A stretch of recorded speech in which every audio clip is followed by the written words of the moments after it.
Competence, trustworthiness, leadership qualities can be mimicked. If we fall for it, we entrust our business to the right persona, but to the wrong person, inviting unwanted outcomes. Are you wondering how to distinguish the talent from the talented impersonator? Then this is for you, relevant, informative, actionable. I am Alexander Engelhardt of Deep Value Advisors. We help share owners and issuers protect, unlock and create reputation equity over time in critical situations in all investment stages. Should you need support, please connect on LinkedIn or send me an email. Any role goes with the role expectations. The principal looks for and the agent pretends to be the best match. The world wants to be deceived, so let it be deceived. Not exactly. Rather, as Shakespeare put it, all the world's a stage and all the men and women merely players. They have their exits and their entrances, and one man in his time plays many parts, seeking the bubble reputation even in the cannon's mouth. And so we play our part. Trustworthiness is signaled, competence displayed, and impression is managed.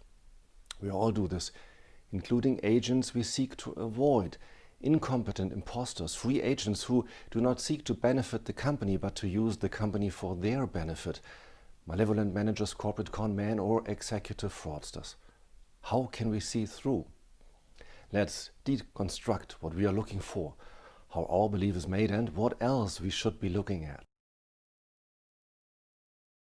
The higher the position in question, the less importance we attach to hard factors, quantities that can be measured and proven, such as performance. And the more importance we attach to soft factors, such as personality and leadership qualities, which we must assume to a degree of probability. We look at what we think or feel as their external representation, the role expectation, and infer presence of desired personality traits, the role expectation match. Ideally, the outer persona is a true representation of the inner self. If it is, we experience presence and personality, put simply, charisma. Charisma is hard to define, we know it when we see it, but it can be feigned, and what can be feigned must have tangible characteristics. Charisma isn't absolute, but relative to times, circumstances, roles and role expectations. Sir Christopher Lee embodied a charismatic Count Dracula in 1958. Bill Clinton, a charismatic 42nd president. Both displayed the erotic allure of the villainous aristocrat, but could never have changed roles. In the corporate arena, we have different expectations towards a CEO, CFO, or Chief Marketing Officer.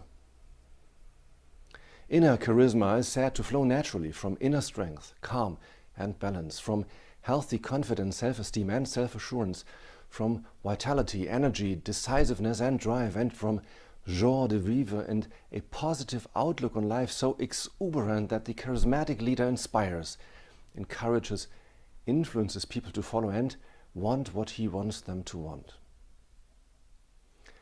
Outer charisma flows from an impressive personal aura, from demonstrated past endurance and past successes, from office, position or title, from public recognition, publicity, personal branding, and from assertiveness and appearance in line with the role.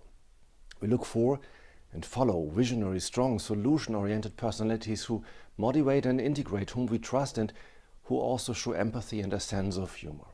Oh, looking like a movie star doesn't hurt either.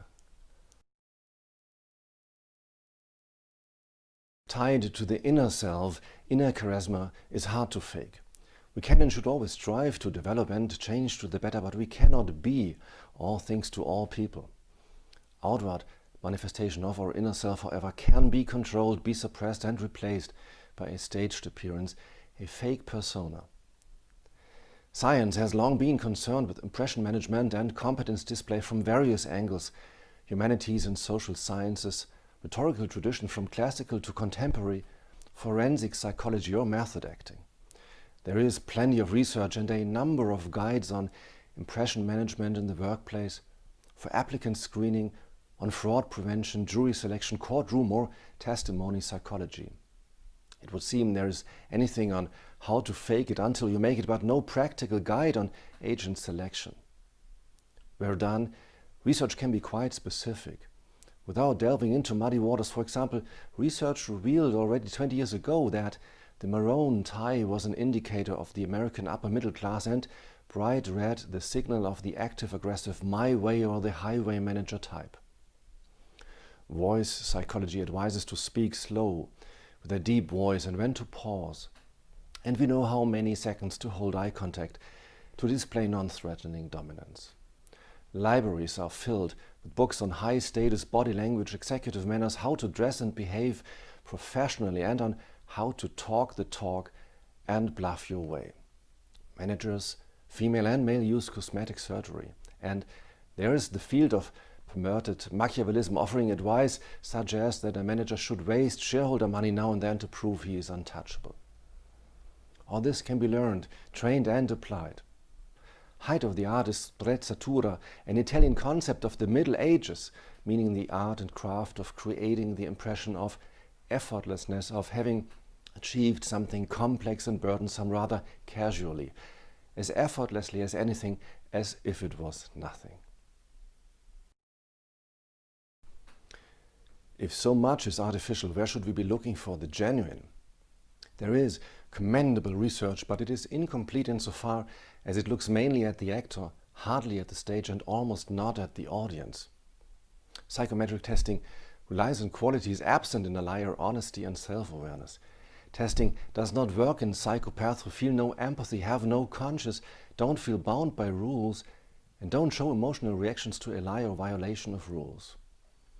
We can design the corporate stage so that fraud is made more difficult or is discovered earlier by designing processes or applying red flag approaches and, much more importantly, whistleblowing. But effects are limited. Why? The higher up, the less important is the fraud triangle. A compelling need as motive, easy rationalization, victimless crime, or social inequality as justification. We are not dealing with ordinary conmen or fraudsters. We are trying to avoid the arrogant, over-assertive, self-centered narcissist who may even believe his impersonation is true. The perfectly camouflaged, subclinical psychopath with antisocial personality disorders. The seemingly likable guy who alters the corporate stage by fabricating alternative realities. The overperforming actor who underperforms in integrity. And now we must investigate the audience, much less how it evaluates the match, much more how it deals with role expectation mismatches. This is our point of attack. Once the audience is convinced of the role match, little role discrepancies and inconsistencies, which should be red flags, are later noted but excused or explained away. By dissolving cognitive dissonance the wrong way, it notes the lie but not the liar. The upright person is identical with himself. He is easily in constant agreement with his morality and is authentic because the inner self and outer persona are in harmony. Appearance flows naturally from within. The trickster is permanently out of sync and constantly displays an outside persona. He can never be authentic, only consistent, and he is most concerned about consistent and coherent delivery. Now we can put everything together. In agent selection, next to usual background checks, testing red flags, think authenticity versus consistency. When spotting an inconsistency, ask, is this person nevertheless authentic? If the observed circumstance is simultaneously incompatible with observable outer persona and pretended inner self, then it is indicative of a different true inner self and may reveal that the outer appearance is staged.